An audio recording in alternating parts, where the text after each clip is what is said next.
This is an intermediate English listening practice. It comes from Book 6 of the Intermediate English Comprehension series, which has over 4,000 positive reviews on Amazon.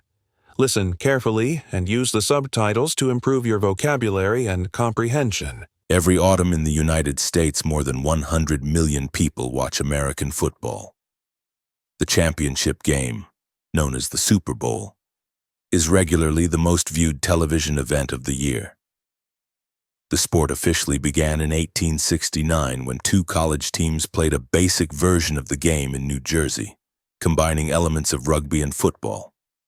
Over the following decades, new rules, equipment, and tactics helped transform it into a beloved American sport.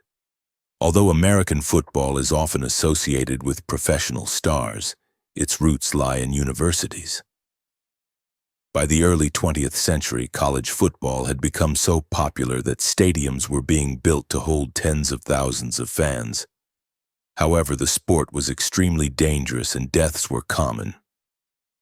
In 1905, President Theodore Roosevelt stepped in to demand changes to protect young athletes.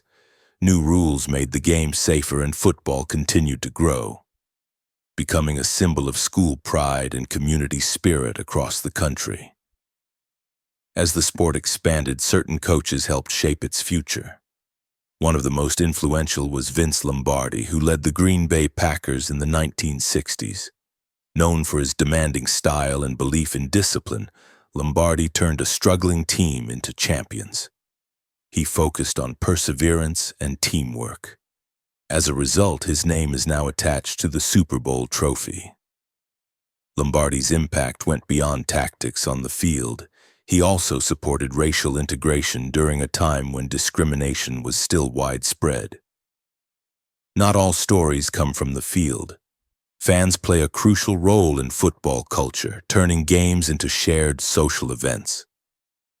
In many states, people spend the morning cooking food and gathering outside stadiums long before kickoff. Families pass down team loyalty from generation to generation, and some communities are so passionate that local games briefly bring daily life to a halt. In the state of Texas, for example, high school football attracts crowds of more than 20,000 people. Television helped football become a national obsession. In the 1950s, live broadcasting introduced the sport to millions who had never seen a game before. As advertising became part of the event, companies began paying huge sums for commercial time during the Super Bowl.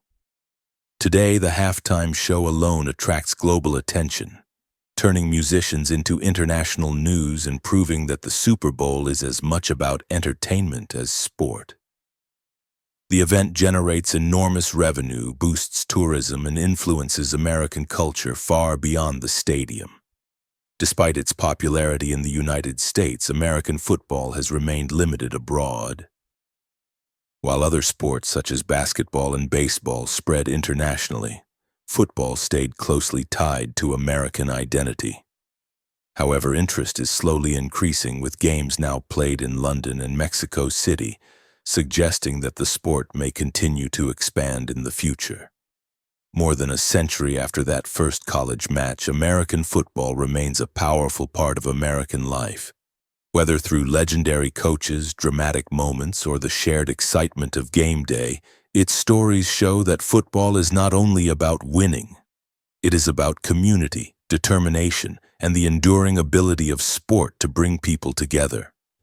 If you'd like the full text with comprehension questions and vocabulary explanations, Book 6 is available on Amazon. The link is in the video description below.